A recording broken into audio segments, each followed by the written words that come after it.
So hi guys no, bisan wala pa tanawan og pagpamahaw no, ato nang kuhaon ng kaldero nga gilungaga na nato para paniud to no.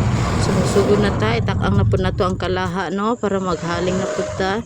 So mo na siya, salamat sa inyong pagtan-aw no. Balik na pud ko diri og post bahala mo. Hagyang ako. So mapay paghuman nato no 11:20 nakapa hatod na ta og balunan didto. Paspasig di day.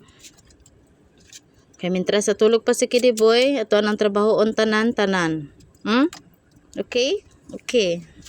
So tarong nga og pasiga diha unta mag-cooperate ning ato ang mga kahoy nga mga uga.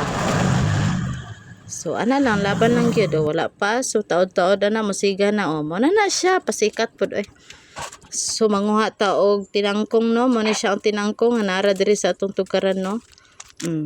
Na kotlo lang.